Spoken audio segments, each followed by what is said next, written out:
which is itong si Lana. Okay, so itong si Lana, ang mismong meme avatar nila is walang iba kundi itong seal. Kasi guys, first time lang, okay, so hindi ganun karami. Much as I know, ito yung isa sa mga pinakabagong meme coin na nakabase sa seal. Kasi halos lahat ng mga meme coin hindi ba nakabase? Alam naman natin sa mga animals, na mga pets kadalasan. So dogs, cats, may nakita tayo frogs, sa pepe. Pero ito guys, kakaiba kasi seal naman sila. And you know, pwede rin ito magkaroon ng traction kasi people actually like seals, no?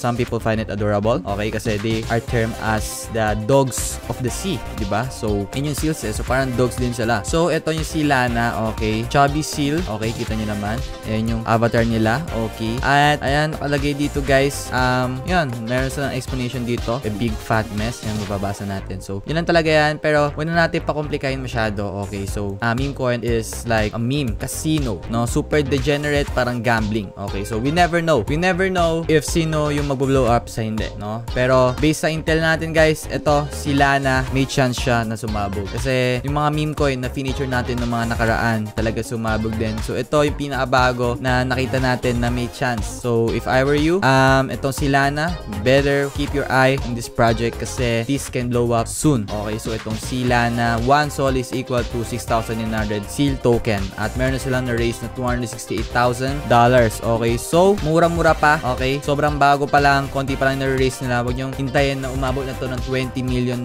market cap to $1 billion market cap, okay. So yung Solana, para mabili siya guys, i-connect nyo lang yung wallet nyo, Phantom or Solflare, okay, kasi available nga to sa Solana, okay. Para bumili, you will just, okay, through the widget, you will connect just your Phantom wallet or yung Solflare, at pag na-connect nyo na yung wallet nyo, make sure na meron kayong Sol doon, and then transfer nyo lang yung Sol dun sa Dex wallet na to, okay. Pag kinonnect nyo yan, okay, tapos i-confirm nyo lang guys yung payment nyo, and then automatic magkakaroon kayo ng token equivalent nila, okay. So yun lang naman para mabili itong Sol si Lana, okay. So available sila ngayon guys sa Twitter, okay. Ayan, meron silang 837 followers. Sobrang bago talaga, okay. Sobrang bago pa lang talaga to, May sila ginawa at May 7 pa lang, grabe, sobrang aga pa nitong si Lana na ito mga kaibigan. At available na rin sila dito guys sa Telegram, okay. Meron silang 1,000 subscribers already, so napakabago pa lang nito project na ito, at dito nyo yan una nakita sa channel natin. At para sa akin, don't keep your eye out on this project, okay. Bantayan nyo na maigi to kasi these have a chance to blow up in the near future guys, okay. We already seen it, yung mga dating pinromote ko ng mga meme token,